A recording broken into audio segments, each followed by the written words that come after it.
There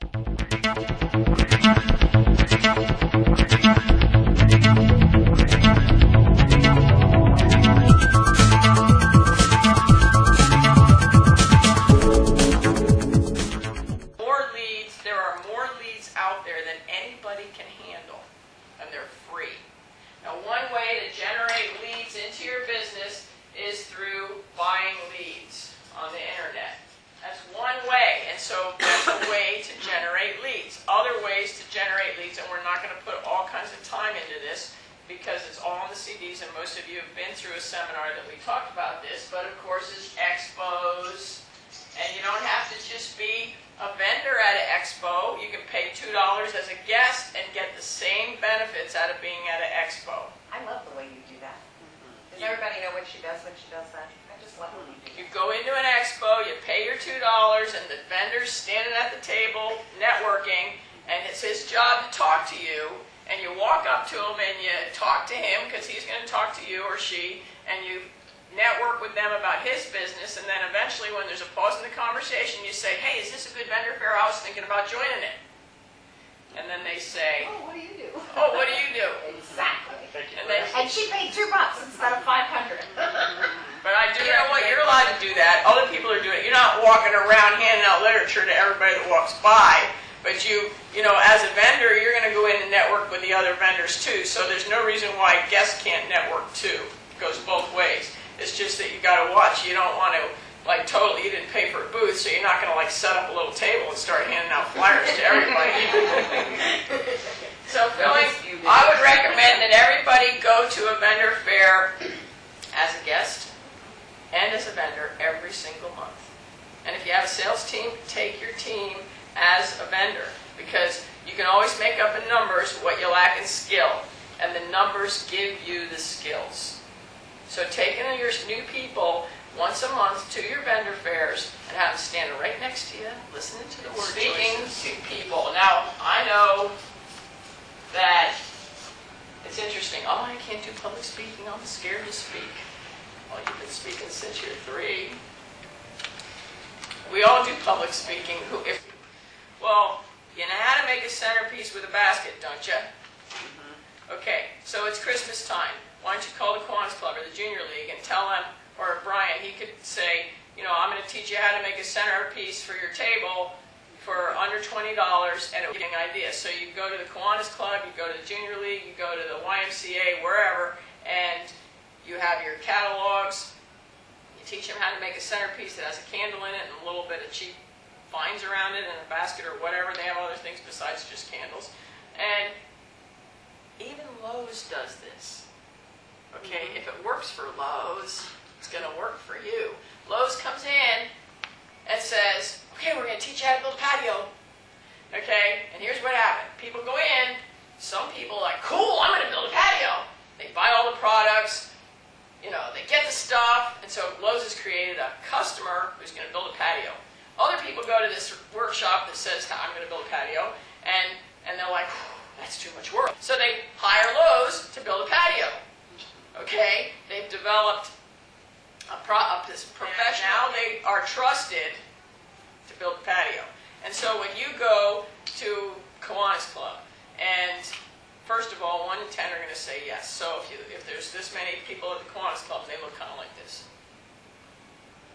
But 1 out of 10 of those people are going to have an interest in what you're offering, and they're going to say, wow, that's cool, that centerpiece that you just made just like that. Some people are going to buy candles. Some people are going to say, just make me one and sell it to me. And other people are going to say, why don't you come to my house and teach my friends how to do that? And so you create that relationship, the art, the feelings, the emotional connection to develop new business. And it can be just 10 people. The Kiwanis Club, by the way, within 20 miles of where we're standing right now, there's at least 20 Kiwanis Clubs every week meeting. 52 times a year, they need a free speaker. And so, offering yourself as a service, and these are just ways to fill the funnel. One way to fill a funnel is through talking to your friends, your family, your school, the top 100 people you met since kindergarten.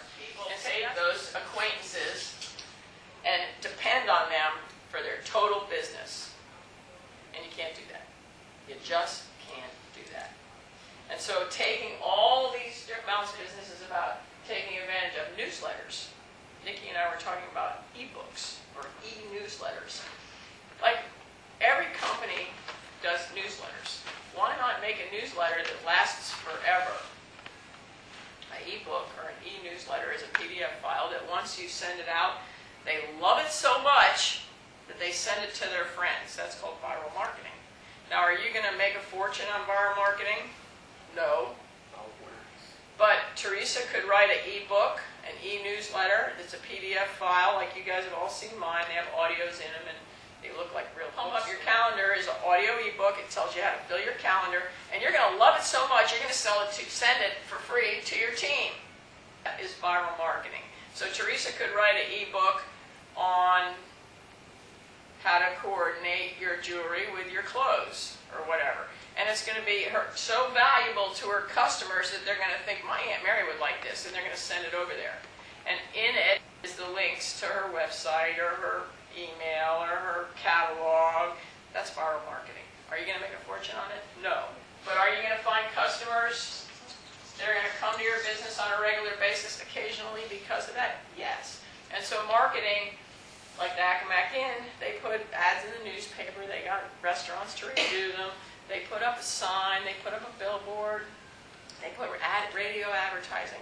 Every business takes advantage of every marketing opportunity it wants. I know everybody's like, bulletin boards don't give you anything, but if you get one business a year off a bulletin board, it's worth it.